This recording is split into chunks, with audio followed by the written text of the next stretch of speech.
What's going on, everybody? Welcome back to episode number 21 of Flight Time Podcast. I know we haven't had a couple of weeks of uploads or what feels like a long time, and that's partially due to my fault. Just been traveling and we've both been really busy, but glad to finally be back.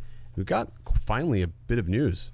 Yeah, so DJI is coming out with a new product. We just spoke about it, right, in our last episode, the Mavic Mini. We talked about how it's boring. I think you actually, what was your video you uploaded? It was like the Mavic Mini.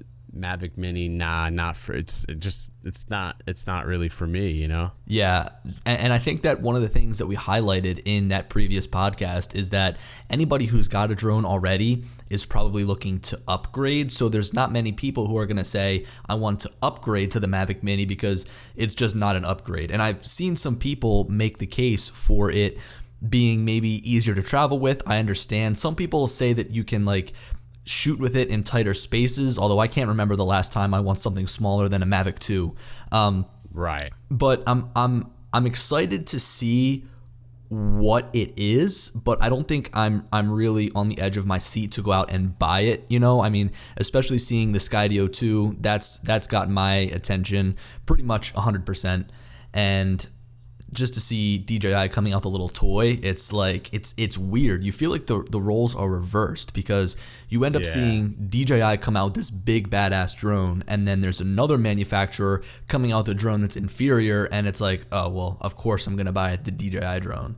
But it's news because it's DJI and also because they haven't released a drone in over a year. From what I've seen, even when I'm posting about the Mavic Mini over on like Twitter or whatever, engaging with some people, a lot of them are just like, wow, finally a new drone. And that's probably going to account for a lot of the people going on buying it just because there hasn't been a new drone that's come out in a while. And just like you said in that previous episode, if you are a Spark user, this is probably going to be a good upgrade for you.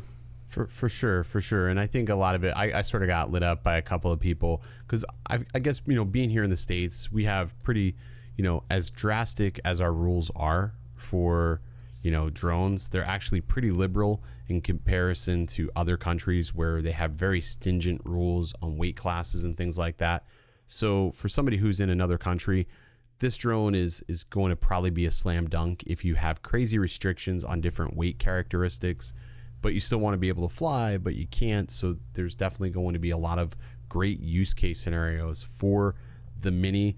But I thought the ad for it was a little weird. Fly as you are. Is that right? Yeah. Fly as you are. Yeah. And I saw all those ads where they have people actually flying. And I feel like that's just released a ton of memes into the drone space. Like everybody's like, oh, wow, DJI is coming out with a brand new drone that allows you to actually fly. I saw it and I was just like, I was actually a little confused when they first launched the ad. I was like, wait, what? Mm-hmm. It was funny because then I saw like Lil Nas X. He posted like this meme and he's like sort of hovering, and I don't know. It just made me laugh because I was like I almost feel like, you know, he was memeing them, but not even related. But still, it is cool to see that they are releasing a new drone. I think DJI could release almost anything, and there would be adequate amount of hype no matter what the product is that they're going to put out. Yeah. You know what's the biggest pain about the Spark is that it doesn't fold. Like it was so awkward to travel with, having to put it inside of your bag and then you kind of like have something that takes up more room than it should. I think that that's its biggest design flaw right out of the gate. And I guess they're in a sense cleaning that up. Most of their drones are now foldable, and the only drone that really doesn't have a moving part on it is the Phantom, because the Inspire, the legs go up and down, so you can. It's not a folding drone, but it's like a moving drone.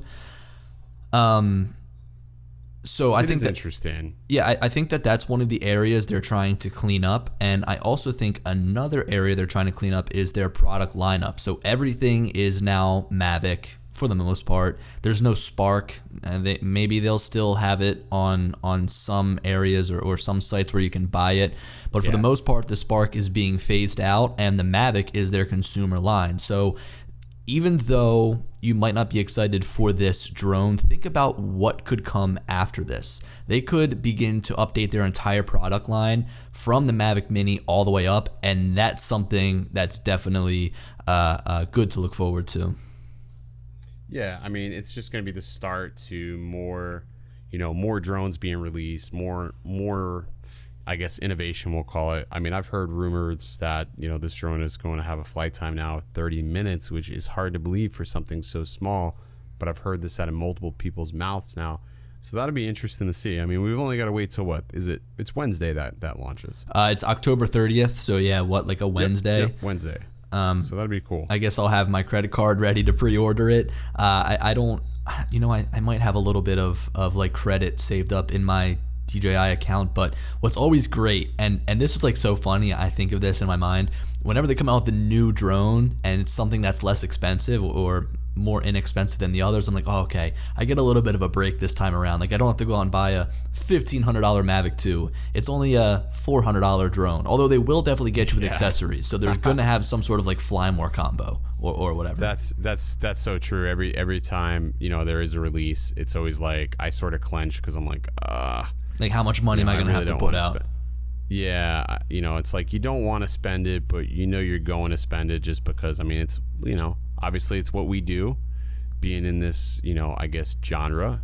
So you're gonna spend the money. I mean, it sucks, but it is what it is in this aspect. Yeah, and I've got to admit that it looks pretty badass. The drone does. I think it looks a lot better than what the Spark looks like. The Mavic has always seemed to me like to be the Lamborghini of drones. Like it's so stealthy looking. It's so badass. And when you look at the Mavic Mini, I feel like it's like a mini Lamborghini. Do you know what I mean? Like the way that it is, it's so low to the ground. And I remember talking with a couple people on Twitter, and I said like the one thing was like, oh, good luck flying that drone in any amount of wind. So I'm excited to see how it fares. I know the Spark was a pretty speedy little drone, so it should be interesting to see. If you guys are here on YouTube, let us know what you think about the Mavic Mini down in the comment section. I think that we'll probably hold the rest of our Mavic Mini talk until the drone actually comes out, because we've now talked about this drone in 3 different podcasts, even though we're here saying that we're not going to get it. Here's the reality. Here's the reality. We're going to end up getting it. You know what I mean? Yeah. We're going to end up getting it because that's what we do. So, I mean, we'd be stupid. I mean, people would be naive to believe that we're not going to buy it because, well, we are, because, we're going to review it. But if it was any other time, I think I would be much more apprehensive and probably a little bit more cautious buying it, like right out of the gate type of thing. Yeah, if I didn't make drone videos, I don't think I'd have half the drones that I've got. If I had the Mavic 2 Pro, 100%. I'd be good. But just, I mean, that's the game of posting YouTube videos. You kind of have to have the best of the best. So I want to segue a little bit into a different topic here. Actually, so this is going up on Saturday morning, and on Friday there was a couple of videos released about this whole campaign called, what is it, Team Tree or whatever, where Mark Rober and Mr. Beast, 2 pretty large YouTubers, I said that weird, are going out and raising money to plant trees. They want to plant 20 million trees. And, the thing that I took away from it is that they're using drones to help plant the trees, which is pretty cool. Mark Rober has always got like some sort of scientific aspect to his videos, and being able to see how these drones were laying down the seeds was pretty cool. So if you guys haven't seen it, I'd recommend go looking it up. Mark Rober, he always puts together really great videos, but the company that is behind this is called DroneSeed, and they have these really big hexacopters that actually drop seeds, and it's not as simple as it sounds. It doesn't just fly around. It doesn't just like run an automated mission and lay down seeds. It actually uses these different algorithms to get an understanding of what seed will work best in what area. So they use a drone to initially scan the entire area, create a 3D topographical map with LiDAR, and then they go through and they get an understanding of where the best spots to plant the trees would be. So that's where the seeds drop. And I'm sitting here on their website just watching these drones grow, or watching these drones go, no pun intended, and the seeds are just falling out of the drone. I mean, think about how much easier it is to plant a tree like this than to just go around by yourself digging holes or having a team of people. It says here that it's 6 times faster than a human tree planter, which is incredible. And as we're sitting here talking about pretty much what everybody else is talking about, the DJI Mavic Mini, there's things going on behind the scenes with drones that are so incredible and are really life-changing and I guess life-altering, that it's really cool to see. And this is something that I didn't even know. I didn't even know that they were using these drones to plant trees. I had no idea. Who would have thought? I had no idea. I didn't even know that was possible, to be honest with you. Yeah, and here's something that they're really going after is that these drones are going to be able to plant trees in areas where there were forest fires. First of all, it's going to be safer because you don't have to send people out into an area where maybe there's already weak trees. Those weak trees could fall on somebody planting a tree, and then you've got a casualty on your hands or some sort of injury on your hands. And then also, it's just faster. Being able to replant these trees is going to be able to be done really in the snap of a finger. I do a lot of mapping, right? And I really look forward to doing those jobs that require the drone to do a lot of the work for you. So to have these drones do most of the work, you couldn't really ask for any more. These drones, by the way, Ken, I don't know if you've been on their website, are massive. They show 2 people carrying them. It's if you picture yourself standing, this drone sitting on the ground goes above like an average person's hip. It's, I always forget, I guess, like when I look at some of these drones, I'm like, I always forget how big they actually are, some of these drones, because like when you first see them in these videos and they're in the air, it's sort of unassuming, like the size. And it's like when you compare it to like, standing next to somebody, like it's huge. I know. It's huge. It's pretty crazy. It'd be amazing to see one of these things in action. It's crazy to think you can literally plant a tree with a drone. Just like letting that sort of set in. Think about is pretty crazy. Think about all the aspects that people are trying to make, drone, like all the industries that people are trying to utilize drone technology. There's one, I remember reading an article about some kid that's trying to wash windows with a drone. So like he hooks it up to what's like a tether. So like the barrel of water is down on the ground. The drone flies, sucks the water out from that barrel, and then shoots it out at a high velocity towards the window. And he's washing windows with drones. Now, that's probably not as important as going and replanting trees. I mean, think about what's cooler, trees or windows. Yeah. But I'm just trying to. Windows are pretty cool though. Yeah, they're all right. I'm trying to get an understanding of just what type of weight it would be to carry all of these seeds. I mean, you've got to think that when you're sending a drone out, you always got to factor in the battery life. But then it's like, does the battery run out first, or do the seeds run out first? You know what I mean? I'm surprised we haven't seen more combustion engine drones. I guess the whole idea of a drone is to be eco-friendly, I guess, but I'm just really shocked that there isn't more, combustion engine drones available. Like, it's sort of weird. I haven't seen any since CES. Yeah. But you would think that would be like a great way to get them in the air. But I guess it's sort of counterintuitive. You're looking to cut down on your CO2 footprint or your carbon footprint, and there you go, got a drone in there spewing. So think about sort of weird. Think about how much you can reuse the batteries, right? I mean, if you have a charging solution on site, it's going to be able to it's going to be easy to go out and get these batteries and just charge them as you're there. So if you've got, for a big mission or a big operation like this, 10 batteries, that's 10 flights, maybe 30 minutes a pop. You're looking at, 5 hours of flight time.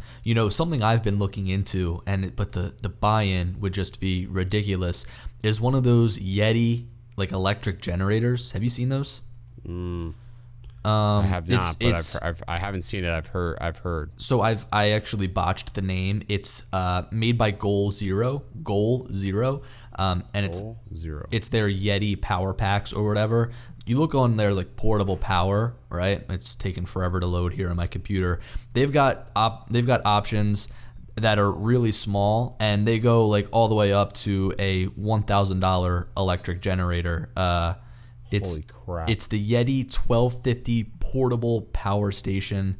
I guess what does 1250 stand for here? I don't know, but you can hold so much energy inside of one of these generators. It's got 3 AC outlets right there on the front. So 1250, it's got a ton of ports. It's got a ton 1250 cc. Are they ranking it like in cc's or no? I can't tell. It's got a ton of ports. It has it had where I can't find the stats or the statistics or the specs on this thing.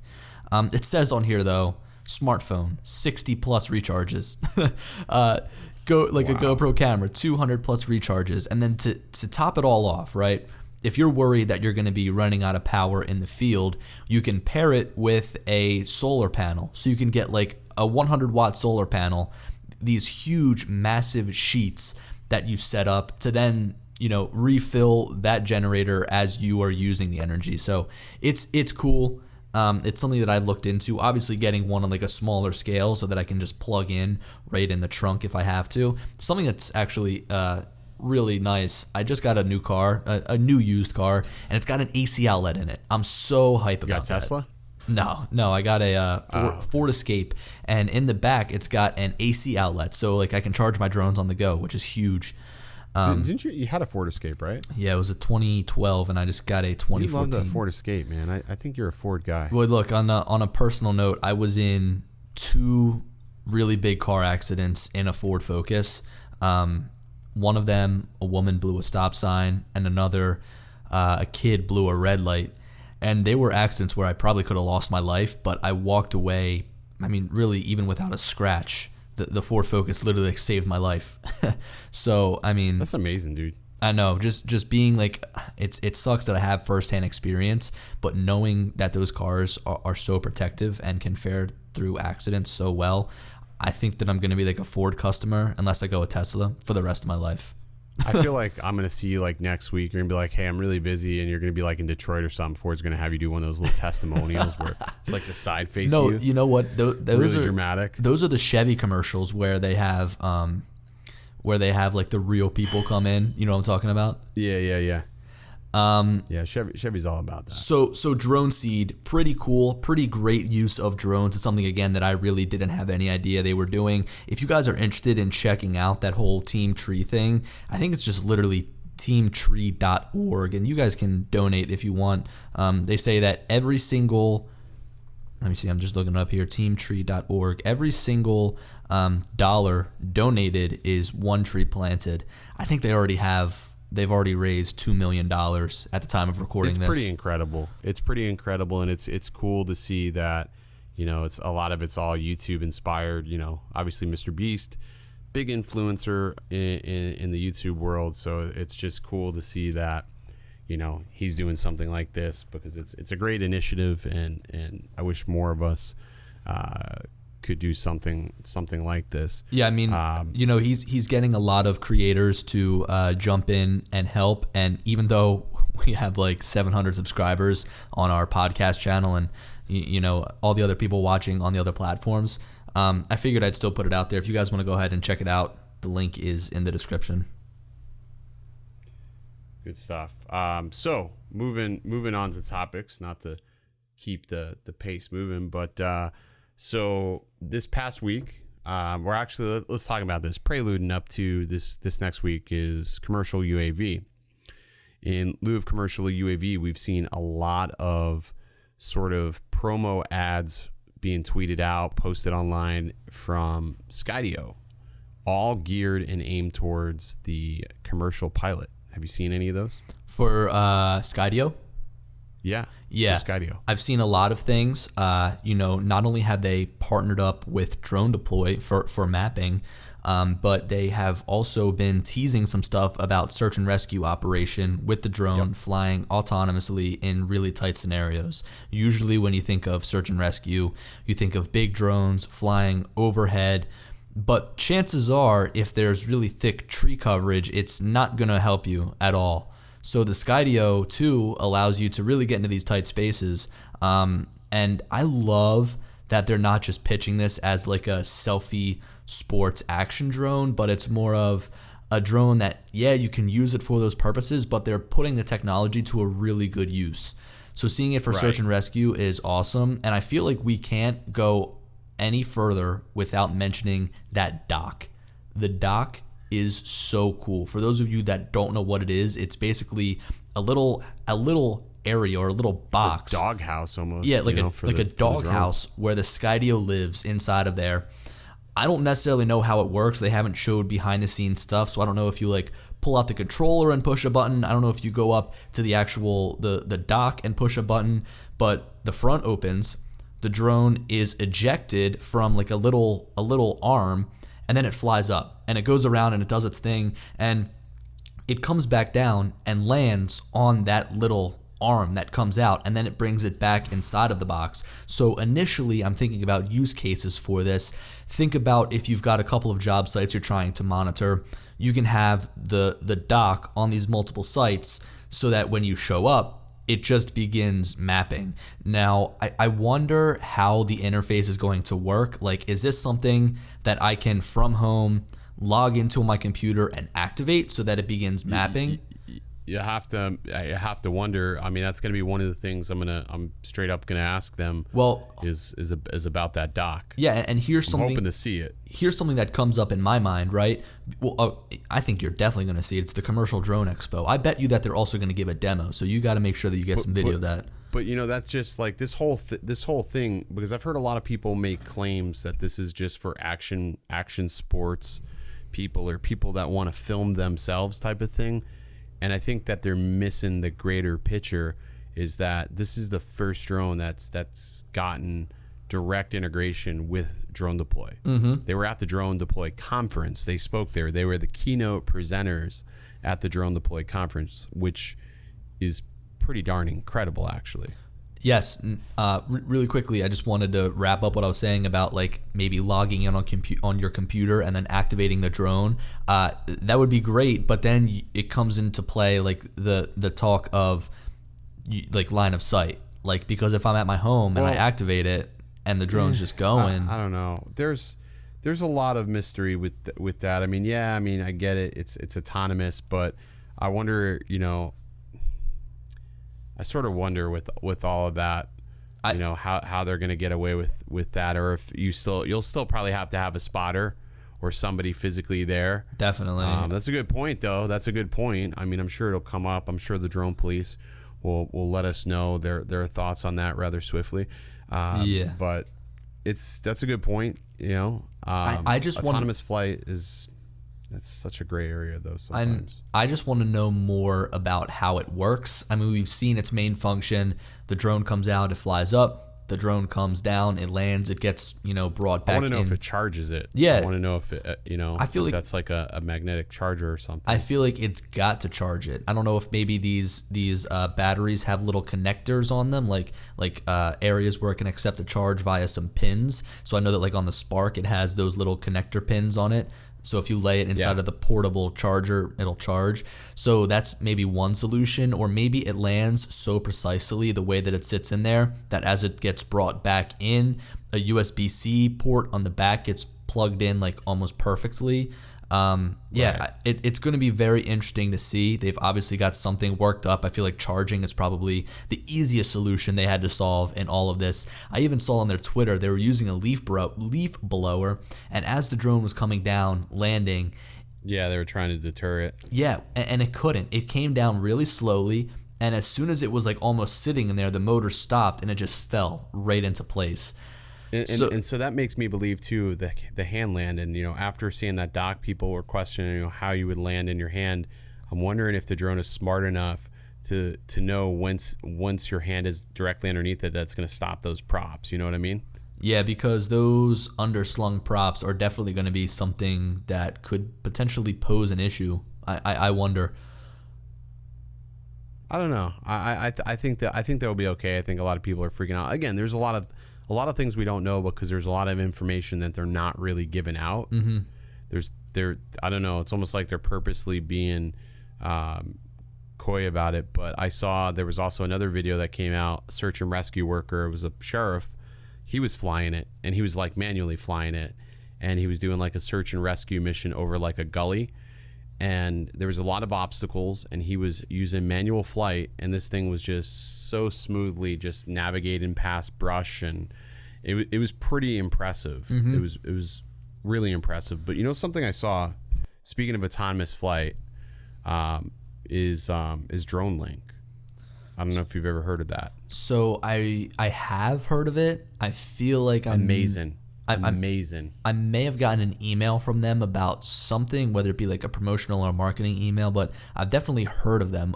I know that they were at Spin Up, so maybe if you want to kind of talk a little bit about what they do. It is amazing. So like, autonomous flight now seems to be all the rage. And you know how waypoints, like traditional waypoints are, right? Where you're set in a waypoint and then you let the drone fly it, but every time the drone gets to the next waypoint, it sort of stops. Yeah. It makes this very erratic movement. Imagine a linear waypoint that it knows what it has to do at each waypoint, but it never stops. And it also can determine obstacles that you tell it. Like you can put parameters in place to avoid obstacles, and you're making a waypoint in a three-dimensional space, if that makes sense. I know it sounds confusing for anybody who's listening, but it's a waypoint system that is done in a three-dimensional space, and you can tell it what ISO you want at a certain portion of the flight. You can tell it when to start filming. You can have it move the yaw of your gimbal. I mean, create all these ridiculously smooth cinematic shots, all just with the push of a button, which it sort of made me start thinking about how Skydio would implement something like that, because this is all done online and then you just upload it to your drone. So to your point, I bet you that hub has got to be connected some way online. It's got to be connected of some sort, and somebody can physically deploy and monitor that, or possibly even have control over that drone. Yeah, and I think for this dock to be of any use to anybody, it's got to be able to be accessed remotely. So if I'm somebody 100%. If I'm somebody who's a project manager, again juggling 3 different jobs, and if I'm able to log into some sort of portal through Skydio, maybe it interfaces with drone deploys so that the drone goes up, shoots the photos, comes back down. You've obviously got some sort of Wi-Fi connection, so once it plugs in, maybe it downloads the photos and uploads them automatically through Drone Deploy. I'm the project manager. I get a little ping maybe I get an email, obviously through Drone Deploy, saying that the processing has been finished. I can go in there and I can look.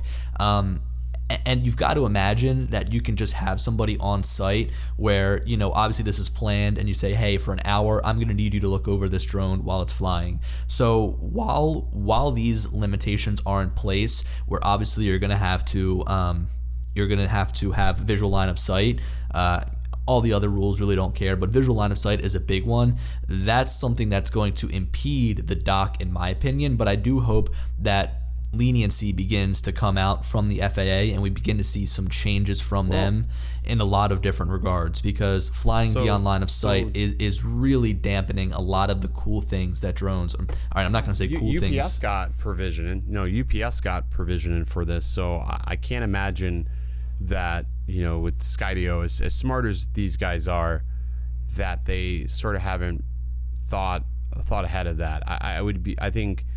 I think they would have thought ahead. I don't think they're that naive, and I don't think they would just assume that they can make this and get away with that and not have thought it. I mean, even what constitutes his line of sight is, even if one person at that on site at one of these jobs had an eye on the drone and had, let's say, that beacon to be able to quickly stop the drone if it was going off course. I mean, that would still constitute as line of sight flight, that beacon.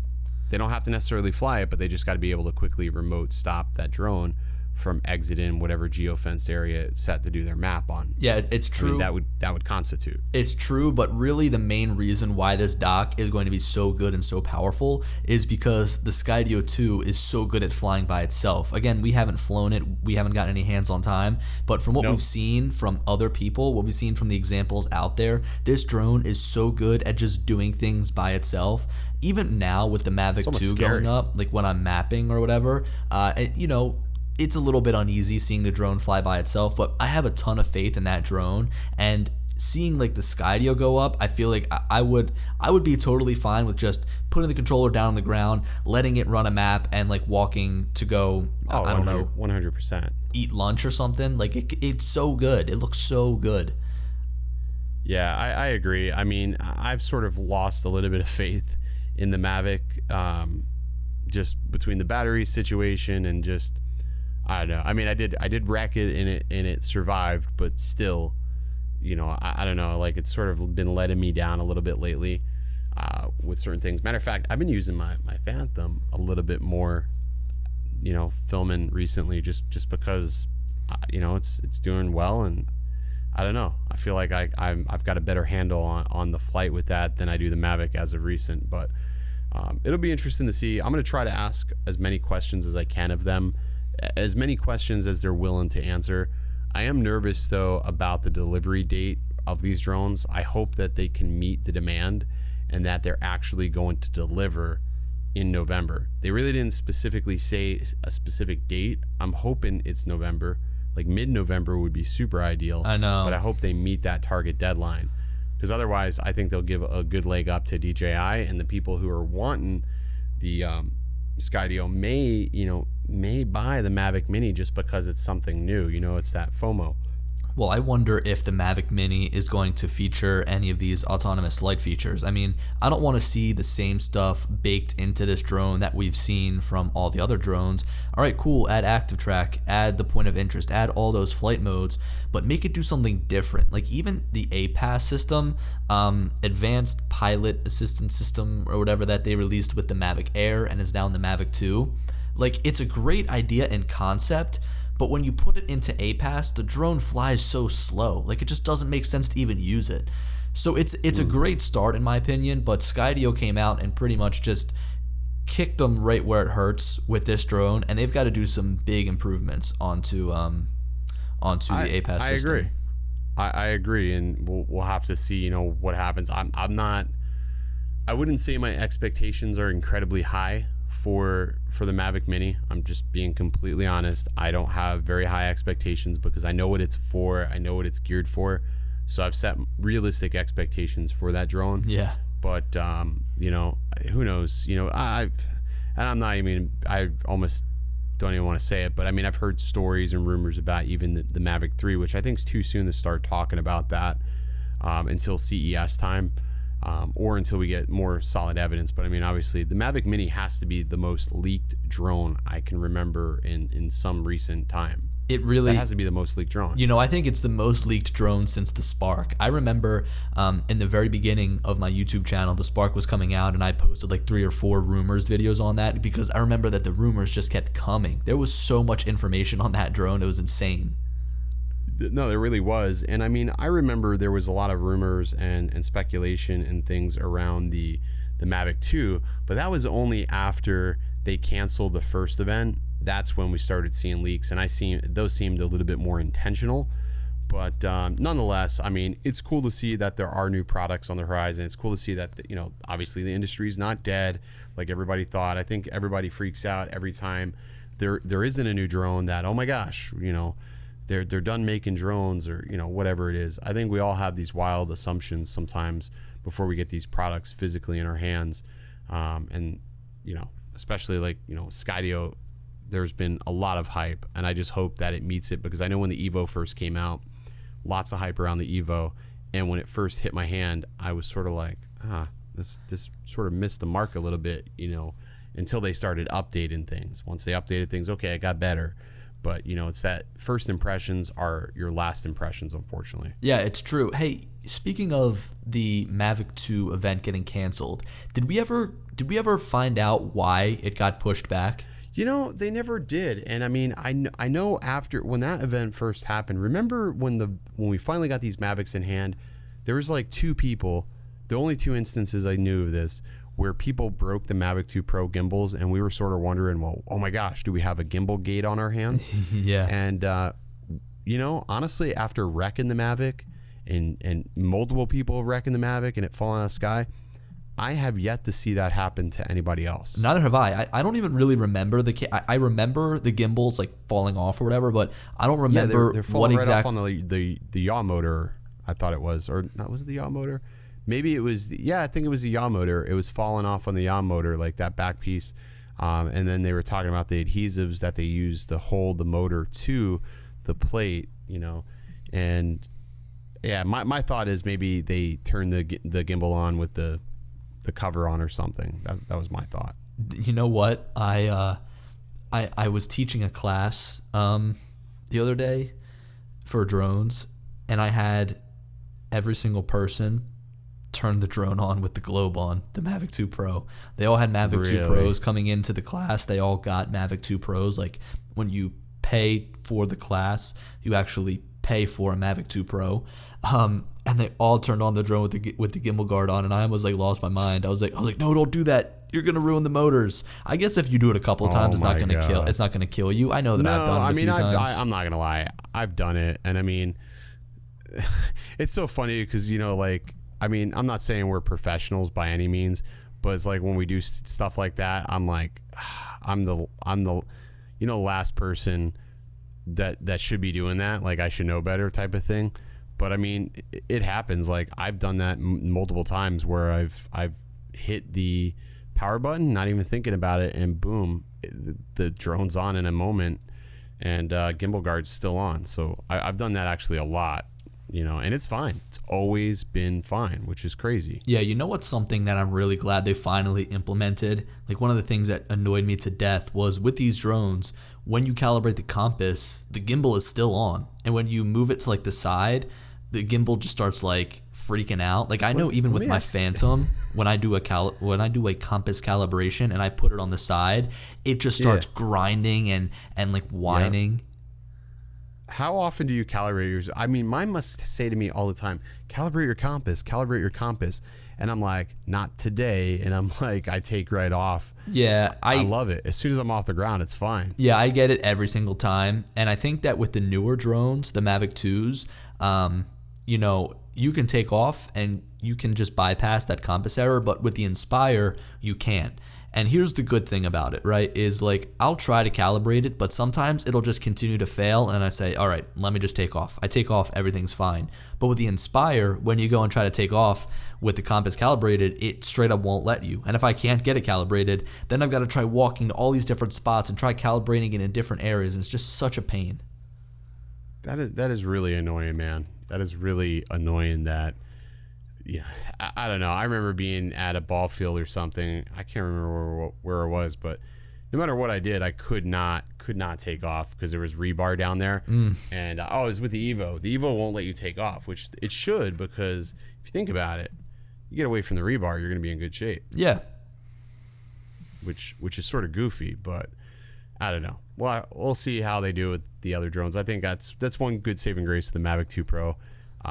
It just doesn't care. It'll always let me take off, which is cool. You're telling me. All right, guys. Well, I think that pretty much wraps up this episode. I think we had a lot of really good topics, especially that DroneSeed company. That's going to be pretty cool to see how that develops. What a name, DroneSeed, man. I know. Well, they use these really huge drones that I don't know if they're custom made by them or not, but it's a really cool concept, and it's just another way that drones are being used for good and to speed up processes and to make things safer. You hear a lot about like organs being delivered from hospital to hospital. You hear about a lot of these different uses for drones, but planting trees is something I never heard of, so that's pretty cool. Ken, do you have anything else? No, that's it, man. Good to get an episode cranked out, guys. We're gonna try to get more episodes out. It was funny. We actually had a conversation about the podcast. A couple of people, when I was at Spin Up, they were showing me on Spotify that they download our podcast. That's they awesome. Like the audio, and they love it. And I asked them. I said, what do you think is the right amount of episodes?